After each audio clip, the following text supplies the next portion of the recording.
இந்த ரிட்டையர்மெண்ட்ன்றத ஒரு சடனான ஈவெண்ட்னே சொல்லலாம். அது தினம் நம்ம வேலைக்கு போயிட்டு இருப்போம். ஒரு நாள் சடனா நாளையில இருந்து உனக்கு வேலை கிடையாது, பண்றதுக்கு எதுவும் கிடையாதுன்னு சொல்லிட்டு அபிஷியலா அனௌன்ஸ் பண்ணிருப்பான். அது மட்டும் இல்லாம கஷ்டப்பட்டு பெரும்பாலான மக்கள் 20-30 வருஷமா சம்பாரிச்சு அந்த ஏர்னிங்ஸை வச்சு பிஎஃப், கிராட்யுட்டி இந்த மாதிரி செட்டில்மெண்ட் எல்லாம் சேர்த்து ஒரு பெரிய லம்சமா அவங்க கையில கிடைச்சிருக்கும். சிலருக்கு 30 லட்சமா இருக்கலாம், சிலருக்கு 3 கோடி வரைக்கும் இருக்கலாம். இந்த அளவுக்கு ஒரு பெரிய தொகையை வாழ்க்கையிலேயே தடவை அன்னைக்கு தான் பாக்குற மாதிரி இருக்கும். இதுல இன்னும் முக்கியமான விஷயம், அடுத்த மாசத்துல இருந்து ரெகுலரா வரக்கூடிய சம்பளம் சொல்லிட்டு எதுவுமே வந்துட்டு இருக்கு. இப்போ இந்த அளவுக்கு ஒரு பெரிய தொகை கையில வந்ததுக்கு அப்புறம் அதை எப்படி மேனேஜ் பண்ணணும்ன்றதுக்கு பெரும்பாலான மக்கள் ப்ரிப்பேர்டாவே இருக்க மாட்டாங்க. ஏன்னா இதை பத்தி எங்கேயும் சொல்லி கொடுத்துருக்க மாட்டாங்க. அதுக்கு ட்ரைனிங் கிடையாது, ஹேண்ட் புக்னு சொல்லிட்டு எதுவுமே கிடையாது. நம்ம பணத்தை நம்மளே மேனேஜ் பண்ற மாதிரி இருக்கும். ஒருவேளை உங்க பேரண்ட்ஸ் ரிட்டையர் ஆனா அவங்களோட சேர்ந்து நீங்களும் அதை ஃபிகர் அவுட் பண்ற மாதிரி. இப்போ ஒவ்வொருத்தரோட வயசுக்கு ஏற்ற மாதிரி அவங்களை சுத்தி இருக்கக்கூடிய சோஷியல் சர்க்கிள்லயும் ஒரே மாதிரியான ஈவெண்ட்ஸ் நடக்கிறதா நம்மளுக்கு தோணும். அதாவது உதாரணத்துக்கு சொல்லணும்னா, நீங்க காலேஜ் முடிச்சுட்டு வெளில வரும்போது உங்களை சுத்தி இருக்க எல்லாருமே வேலை தேடிட்டு இருக்க மாதிரியே தோணும். அங்கிருந்து ஒரு சில வருஷம் கழிச்சு பாத்தீங்கன்னா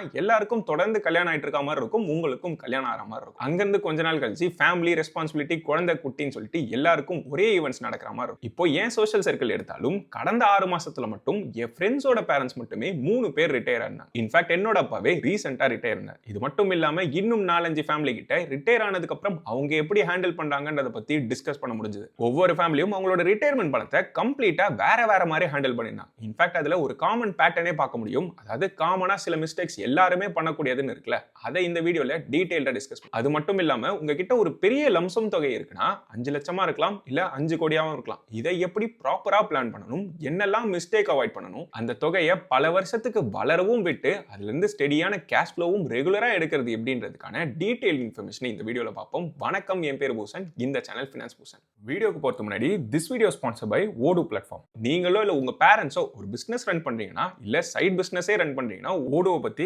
கட்டாயமா தெரிஞ்சிருக்கும். இந்த ஓடுன்றது கம்ப்ளீட்டா all in one business manage பண்ணக்கூடிய ஒரு பிளாட்ஃபார்ம். அதாவது ஒரு பிசினஸுக்கு தேவைப்படக்கூடிய 45க்கும் மேற்பட்ட அப்ளிகேஷனை ஒரே இடத்துல அவங்க கொடுக்குறாங்க. உதாரணத்துக்கு இன்வாய்சிங், அக்கவுண்டிங், இன்வென்ட்ரி, சிஆர்எம், இ காமர்ஸ்னு சொல்லிட்டு எல்லாத்தையும் ஒரே இடத்துல கனெக்டடா சிங்கிள் பிளாட்ஃபார்ம்ல உங்களால ஆக்சஸ் பண்ணலாம். ஓடுவோட பெரிய அட்வான்டேஜ் அதோட ஃபிளெக்சிபிலிட்டி தான். அதாவது பிசினஸ்க்கு தேவைப்படுற எல்லா அப்ளிகேஷனையும் ஒரே இடத்துல வைக்கிறதுனால அது எல்லாமே இன்டெகிரேட்டடா, சிம்பிளாவும் எஃபிஷியன்ட்டாவும் பண்ண முடியும். உதாரணத்துக்கு இப்போ இ காமர்ஸ் ரன் பண்றீங்கன்னா அதோட இன்வென்ட்ரி மேனேஜ் பண்றதோ இல்ல இன்வாய்சிங் போறதோ தனித்தனியா மெயின்டைன் பண்ணணும்னா 2 இடத்துல தனித்தனி டூப்ளிகேட் ஒர்க் பண்ற மாதிரி இருக்கும். இப்போ ஓடுல இது எல்லாமே இன்டெகிரேட்டடா, சிம்பிளாவும் ஆட்டோமேட்டிக்காவும் ஒரே இடத்துல எல்லாத்தையும் பார்க்க முடியும். தனித்தனி எக்ஸல் ஃபைலோ தனியான சாஃப்ட்வேரை வச்சு மெயின்டைன் பண்ணணும்னு அவசியம் கிடையாது. எல்லாத்தையும் ஓடுலயே பண்ணிக்கலாம். இன்ஃபேக்ட் இங்க சிங்கிள் அப்ளிகேஷன் மட்டும் தான் யூஸ் பண்ணணும்னு நினைக்கிறீங்கன்னா உங்களோட ஃபர்ஸ்ட் ஆப்பை லைஃப் டைம் ஃபுல்லாவே ஃப்ரீயாவும் கொடுக்குறாங்க. உங்களோட எக்ஸிஸ்டிங் பிசினஸை ப்ராப்பரா மேனேஜ் பண்ணணும்னு நினைக்கிறீங்கன்னா ஓடு லிங்க் டிஸ்கிரிப்ஷன்லயும் கமெண்ட்லயும் இருக்கு. இப்போ டைரக்டா ஒரு ரிட்டையர் ஆன நபரோட எக்ஸாம்பிள் இருந்து ஆரம்பிப்போம். கிட்டத்தட்ட ஒரு 50 லட்சத்தோட ஒரு நபர் ரிட்டையர் இருக்கான்னு அசியூம் பண்ணிக்கும். அதாவது பிஎஃப், கிராட்யுட்டி, சேவிங்ஸ் எல்லாம் சேர்த்து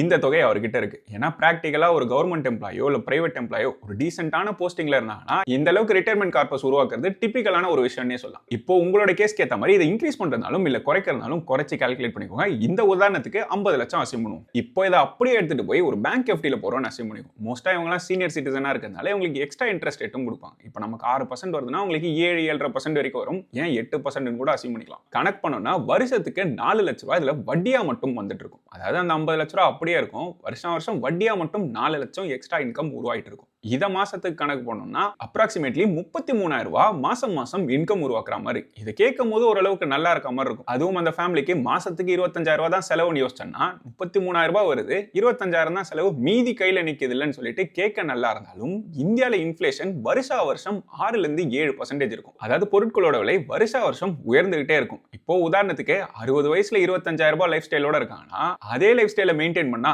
80 வயசுல கிட்டத்தட்ட 1 லட்ச ரூபாய் அவங்க மாசத்துக்கு செலவு பண்ற மாதிரி இருக்கும். அதாவது இன்ஃபிளேஷன் காரணமா மட்டுமே அவங்களோட எக்ஸ்பென்ஸ் மாசம் இந்த அளவுக்கு உயர்ந்திருக்கும். ஆனா எஃப்டில இருந்து வரக்கூடிய இன்ட்ரெஸ்ட் ரேட் ஒரே மாதிரி தான் இருக்கும். அதாவது இன்ட்ரெஸ்ட்ல மாசத்துக்கு 33,000 வரும் பார்த்தோம். அந்த 33,000 தாண்டி கேபிட்டல்லையும் நம்ம கை வைக்கிற மாதிரி இருக்கும். அப்படிலாம் கணக்கு பண்ணோம்னா கிட்டத்தட்ட 17-18 வருஷத்துக்குள்ள இந்த மொத்த கேபிட்டலுமே காலியாயிரும். அப்போ இன்வெஸ்ட்மெண்ட் பிளானிங்னு வந்தாலே நம்ம மறக்க கூடாத ரொம்ப முக்கியமான விஷயம் இந்த இன்ஃபிளேஷன் தான். இதை கடந்து இன்னும் சில வருஷங்கள் நம்ம பணம் காலியாகாம தொடர்ந்து வளர்ந்துகிட்டே இருக்கணும்ன்றதுதான் நம்மளோட இன்டென்ஷனா இருக்கும். இன்ஃபேக்ட் இந்த வீடியோல அதை எப்படி பண்ணலான்றதையும் பார்ப்போம். அதுக்கு முன்னாடி ரிட்டையர் ஆகிறவங்க ஜென்ரலா பண்ணக்கூடிய மிஸ்டேக்ஸும் அதை ஏன் பண்ணக்கூடாதுன்றதையும் கிளியரா புரிஞ்சுப்போம். இதுல மொத மிஸ்டேக் இப்ப நம்ம பார்த்தது தான் எல்லா பணத்தையும் எடுத்துட்டு போய் பேங்க் எஃப்டிலேயே போறது. இது ஏன் நடக்கும்னா ரிட்டையர் ஆன உடனே நம்மளோட அக்கௌண்ட்ல ஒரு பெரிய கேபிட்டல் விழுந்துகிட்டே இருக்கும். ஒன்னு நம்மளோட பேங்க் மேனேஜரோ ரிலேஷன்ஷிப் மேனேஜரோ சிரிச்சுக்கிட்டே sir special interest rate senior citizen நீங்க அதனால இதை மிஸ் பண்றாதீங்க எக்ஸ்ட்ராவா 1% வரைக்கும் உங்களுக்கு கிடைக்கும்னு சொல்லுவாரு. அப்படி அவர் சொல்லி முடிச்ச 10 நிமிஷத்துல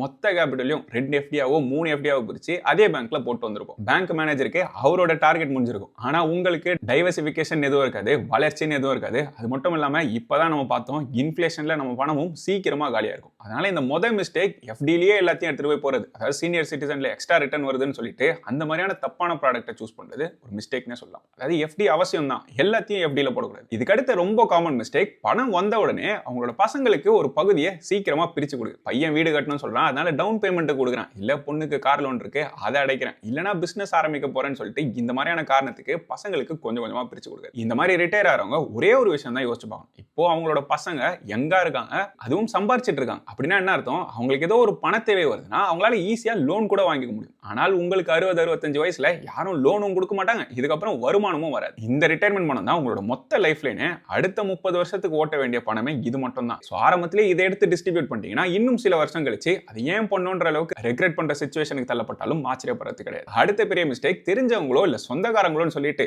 என்கிட்ட ஒரு நல்ல பிசினஸ் ஆப்பர்ச்சுனிட்டி இருக்கு, இதுல இன்வெஸ்ட் பண்ணினா 6 மாசத்துல பணத்தை டபுள் பண்ணலாம்னு சொல்லலாம். ஒரு 5 லட்ச ரூபா இருந்தா கூட அதை 10 கொடுக்குறேன்னு சொல்லியிருப்பாங்க. 199% நேரங்கள்ல நம்ம கொடுத்த காசு கூட நம்மளுக்கு திரும்ப வராது, அந்த தெரிஞ்சவனும் நமக்கு சண்டைக்காரனா மாறிடும். இன்னும் சில கேசஸ்ல அவங்க வீட்டுல இருக்கவங்களே ஐடியா கொடுப்பாங்க, புதுசா ஏதாவது ஒரு பிசினஸ் ட்ரை பண்ணலாம்ல, நீ சும்மா இருக்கிறதுக்கு இதை பண்ணலான்ட்டு ரேண்டமா ஏதோ ஒரு விஷயத்துல மாட்டி விடுவாங்க. ரிட்டையர் ஆனதுக்கு அப்புறம் நீங்க வெஞ்சர் கேபிட்டலிஸ்ட்லாம் கிடையாது, யாரோட ஐடியாவுக்கோ பிசினஸுக்கோ ஃபண்ட் பண்றதுக்கு நம்ம பணம் கிடையாது, நம்மளை பார்த்துக்கிறதுக்கான பணம் தான். ஆல்ரெடி ஒரு சைட் பிசினஸ் பண்ணி அதுல எக்ஸ்பீரியன்ஸ் இருந்து அதுல பணமும் பண்ணியிருந்தீங்கன்னா மேபி அதுல நீங்க ஒரு சின்ன கேபிட்டல் இன்வெஸ்ட் பண்றது தப்பு கிடையாது. ஒருவேளை ப்ராப்பரா பிசினஸ் பண்ணணும்னு யோசிச்சிட்டீங்கன்னா அதை கிளியரா மேனேஜ் பண்றதுக்கு, அதாவது இன்வாய்சிங், அக்கவுண்டிங், கஸ்டமரை ட்ராக் பண்றதுன்னு சொல்லிட்டு எல்லாத்தையும் ஒரே இடத்துல ட்ராக் பண்றதுக்கு ஓடும் மாதிரியான பிளாட்ஃபார்ம் யூஸ் பண்ணிக்கலாம். இப்போ இதுக்கு அடுத்த மிஸ்டேக், ரொம்ப பெரிய கேபிட்டல்ல சேவிங்ஸ்லயே பார்க் பண்ணிருக்காது, அதாவது சேஃபா பேங்க்ல தானே இருக்குன்னு சொல்லிட்டு 2-2.5% வட்டி வந்தாலும் பரவாயில்லன்ட்டு அப்படியே சேவிங்ஸ் அக்கௌண்ட்ல விடுறது. இப்போ 2% வட்டியில 7% இன்ஃபிளேஷன்ல பணத்தை ஆல்ரெடி இழந்துட்டு இருக்கீங்கன்றதை ரியலைஸ் பண்ணும். அப்படி இல்லைன்னா பாண்ட்ஸ்ல இன்வெஸ்ட் பண்றேன்னு சொல்லிட்டு அவங்களுக்கு சுத்தமா புரியாத பாண்ட்ஸ்ல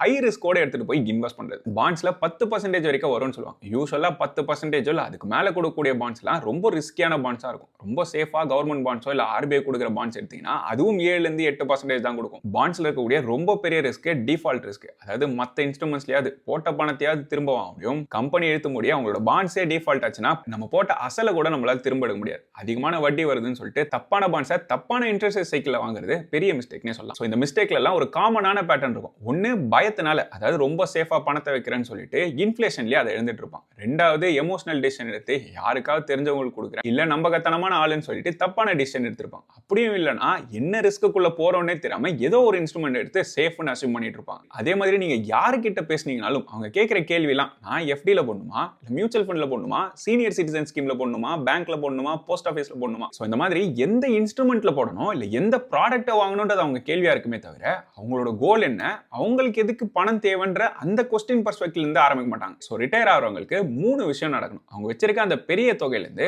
மாசம் மாசம் ஒரு கேஷ் ஃப்ளோ உருவாக்கிட்டு இருக்கணும். ரெண்டாவது, அடுத்த 5 இருந்து 7 வருஷத்துக்கு மார்க்கெட் என்ன ஆனாலும் சரி, என்ன சிச்சுவேஷன் வந்தாலும் சரி, அவங்களுக்கு நம்பிக்கையா ஒரு பணம் ரெடியா இருக்கு, எப்ப வேணாலும் எடுத்துக்க முடியும்ட்டு ஒரு பர்டிகுலர் தொகை இருக்கணும். அடுத்து 3வது கோல், அவங்க கிட்ட இருக்கக்கூடிய பணம் தொடர்ந்து வளர்ந்துகிட்டே இருக்கணும். வெறும் 17-18 வருஷத்துல காலி ஆகாம அதையும் தாண்டி இன்னும் சில வருஷங்கள் அது வரணும். சோ என்ன இன்ஸ்ட்ருமெண்ட்ல இல்ல ப்ராடக்ட்ல இன்வெஸ்ட் பண்ணணும்னு யோசிக்காம நம்மளோட தேவைகளை இந்த மாதிரி கிளியரா பிரிச்சுக்கிட்டோம்னா நமக்கு தேவையான பதிலும் அதுவே உருவாயிடும். ஒருவேளை நீங்க ரிட்டையர் ஆனவங்களா இருந்தீங்கன்னா அடுத்து சொல்ல போற ஸ்ட்ராட்டஜி உங்களுக்கு அப்ளை ஆகிற மாதிரி தான் இருக்கும். மேபி உங்களோட பசங்களோட சேர்ந்து பாத்தீங்கன்னா இதை செட் பண்றதுக்கு உதவியாகவும் இருக்கும். இப்போ ஆக்சுவலா எப்படி இன்வெஸ்ட் பண்ணணும்ன்றத டீடைலா பார்ப்போம். இதுக்கு 3 பக்கெட் ஸ்ட்ராட்டஜின்றதை யூஸ் பண்றோம். அதாவது நம்ம கிட்ட இருக்கக்கூடிய பெரிய லம்சம் தொகையை 3 டிஃபரெண்ட் பக்கெட்டா பிரிக்க போறோம். இதுல மொத பக்கெட் தான் நம்மளுக்கு மாசம் மாசம் இன்கம் கொடுக்க போகுது. அதாவது நம்மளோட சேலரியை ரீப்ளேஸ் பண்ணக்கூடிய பக்கெட் இதுன்னே சொல்லலாம். நமக்கு மாசத்துக்கு 25,000 ரூபாய் வேணும்னா இந்த பக்கெட்ல அடுத்த 3 வருஷத்துக்கு நம்மளுக்கு எவ்வளவு தொகை தேவையோ அதை இதுல சேவ் பண்ணிட்டு வரும். இதை லிக்விட் ஃபண்ட்ஸ்லயோ இல்ல அல்ட்ரா ஷார்ட் டர்ம் டெட் ஃபண்ட்லயோ அப்படி இல்லனா சீனியர் சிட்டிசன் ஸ்கீம்லயும் போட்டுக்கலாம். சீனியர் சிட்டிசன் ஸ்கீம்ல போட்டீங்கன்னா 3 மாசத்துக்கு ஒரு வாட்டி தான் பே அவுட் நடக்கும். அந்த 3 மாசத்தை மாசம் மாசம் பிரிச்சு யூஸ் பண்ற மாதிரி இருக்கும். சோ இதுல உங்க பணம் ரிலேட்டிவ்லி ரிஸ்க் ஃப்ரீயா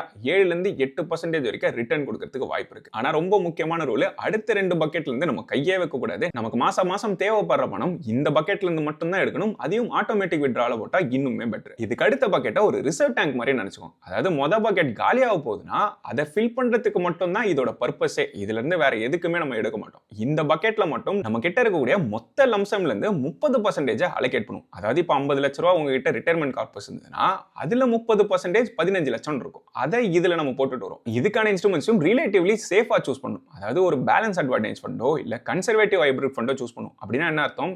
ஈக்விட்டியும் இருக்கும், டெட்டும் இருக்கும். மார்க்கெட் கண்டிஷன்ஸ்க்கு ஏற்ற மாதிரி ஃபண்ட் மேனேஜரே அதை ஷஃபிள் பண்ணுவாங்க. ஸோ ஈக்விட்டி கூட பார்க்கும்போது ரிஸ்க் குறைவா இருக்கும், ரிட்டர்ன்ஸும் அதுக்கேற்ற மாதிரி தான் இருக்கும். கிட்டத்தட்ட ஒரு 8 இருந்து 9% வரைக்கும் இதுல இருந்து ரிட்டர்ன் எதிர்பார்க்கலாம். ஒவ்வொரு வருஷமும் ஏப்ரல் மாசம் போல ரெண்டாவது பக்கெட்ல இருந்து அடுத்த ஒரு வருஷத்துக்கு என்ன செலவாகுமோ அதை மொத பக்கெட்டுக்கு மூவ் பண்றோம். ஸோ எல்லா வருஷமும் இதை நம்ம பண்றதுனால இந்த மொத பக்கெட் எப்பவுமே காலியாகாம இருக்கும். ஸோ இந்த ரெண்டாவது பக்கெட்டை ரிசர்வ் டேங்க் இல்ல பிரிட்ஜ் பக்கெட்னு சொல்லலாம். இதுக்கு அடுத்த பக்கெட்ல தான் நம்மளோட பணத்தை ஆக்சுவலா வளர விட போறோம். அதாவது நம்ம கிட்ட இருக்கக்கூடிய பெரிய லம்சம்ல பாதிக்கு பாதி இதுல போற மாதிரி இருக்கும். இந்த பக்கெட்டுக்குன்னு 3 ரூல்ஸ் இருக்கு. இது மொத்தமே ஈக்விட்டி ஓரியன்டா இருக்கும். ஈக்விட்டின்னு சொல்லும்போது ஸ்டாக் ரிலேட்டடா இருக்கக்கூடிய மியூச்சுவல் ஃபண்ட்ஸ்ல இன்வெஸ்ட் பண்றதா இருக்கணும். அப்பதான் இன்ஃப்ளேஷனை பீட் பண்ணி லாங் டர்முக்கு பணத்தை வளர்க்க வைக்க முடியும். அதே மாதிரி இந்தியால 7 இருந்து 10 வருஷத்துக்கு ஈக்விட்டி இன்ஸ்ட்ருமெண்ட்ஸ்ல போட்டிருந்தா ஆவரேஜ் ரிட்டர்ன்ஸே 10 இருந்து 12% மேல வந்திருக்கு. ஸோ இதுல போடக்கூடிய பணத்தை குறைஞ்சது 7 வருஷத்துக்காவது நம்ம தொடாம இருக்கணும். அதே மாதிரி இதை 2 போர்ஷனா பிரிச்சுக்கலாம். பாதிக்கு பாதி ஒரு இண்டெக்ஸ் ஃபண்ட்லயோ இல்ல ஒரு நல்ல மல்டி அசெட் ஃபண்ட்லயோ இல்ல ஒரு நல்ல ஃபிளெக்ஸி கேப் ஃபண்ட்லயோ போட்டுக்கலாம். போதுமான டைவர்சிஃபிகேஷனும் ஹிஸ்டாரிக்கா ப்ரூவ் பண்ணப்பட்ட ரிசல்ட்டும் இந்த கேட்டகரியில இருந்து நமக்கு கிடைக்கும். அதே மாதிரி இதுல என்ன ரூல்னா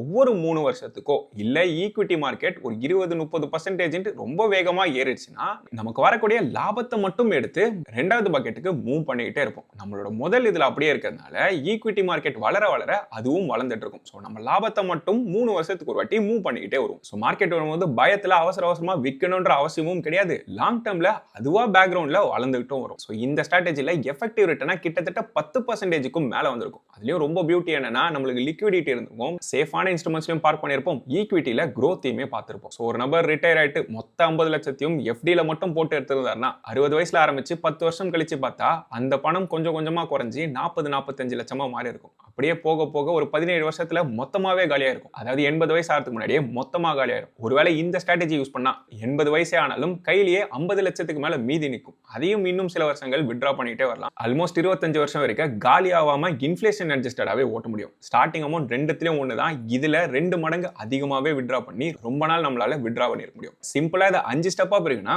முதல் ஸ்டெப் ஒரு மியூச்சுவல் ஃபண்ட் அக்கௌண்ட் ஓபன் பண்ணணும். ஜீரோதா, க்ரோ இல்ல பேடிஎம் மணின்னு சொல்லிட்டு ஏதோ ஒரு இடத்துல அக்கௌண்ட் ஓபன் பண்ணிருங்க. அதுல 3 வருஷத்துக்கு தேவையான பணத்தை, அதாவது இந்த கேஸ்ல 25,000 அசியூம் பண்ணா 9 லட்சத்தை எடுத்துட்டு போய் ஒரு லிக்விட் மியூச்சுவல் ஃபண்ட்ல போட்டுருங்க. போட்டுட்டு உடனே அதுல SWP-யா 25,000 செட் பண்ணிருங்க. அதாவது இதுதான் உங்களோட மந்த்லி சேலரி மாதிரி ரெகுலரா இதுல இருந்து 25,000 வந்துகிட்டே இருக்கும். அடுத்த 15 லட்சத்தை ஒரு பேலன்ஸ் அட்வான்டேஜ் ஃபண்டை சூஸ் பண்ணி மொத்தமா அதுல இன்வெஸ்ட் பண்ணிருங்க. இதுல SWP-ல செட் பண்ண மாட்டோம். இது ரிசர்வ் மாதிரி. அதாவது ஒவ்வொரு வருஷமும் ஏப்ரல் மாசம் வந்ததுன்னா இந்த பக்கெட்ல இருந்து மொத பக்கெட்டுக்கு ஒரு வருஷத்துக்கு தேவையானதை ஃபில் பண்ணுவோம். 3வது ஸ்டெப்ல மீதி இருக்கக்கூட மொத்த தொகையை 2ஆ பிரிச்சு ஒன்னுத்த ஒரு நிஃப்டி 50 ஃபண்ட்லயும் இன்னொன்னு ஒரு நல்ல மல்டி அசெட் ஃபண்டாவோ இல்ல ஒரு நல்ல ஃபிளெக்ஸி கேப் ஃபண்டா பார்த்து 13 லட்சம் டெபாசிட் பண்றோம். இதை சுத்தமா தொடவே மாட்டோம். ஒவ்வொரு வருஷமும் ஏப்ரல் மாசம் இந்த பேலன்ஸ் அட்வான்டேஜ் ஃபண்ட்ல இருந்து உங்களோட லிக்விட் ஃபண்ட்ஸுக்கு ஒரு வருஷத்துக்கு என்ன செலவுக்கு தேவையோ அதை மூவ் பண்ணிடுவீங்க. அதே மாதிரி ஒவ்வொரு 3 வருஷமும் இந்த ஈக்விட்டி ஃபண்ட்ஸ்ல இருந்து உங்களுக்கு என்ன லாபம் வந்திருக்கோ அதை மட்டும் இந்த பேலன்ஸ் அட்வான்டேஜ் ஃபண்டுக்கு மூவ் பண்ணுவீங்க. ஒரு மியூச்சுவல் ஃபண்ட் அக்கௌண்ட் இருந்தா இதை செட் பண்றதுக்கு மொத்தமே 5 நிமிஷம் தான் ஆகும். இதை பண்ணிட்டு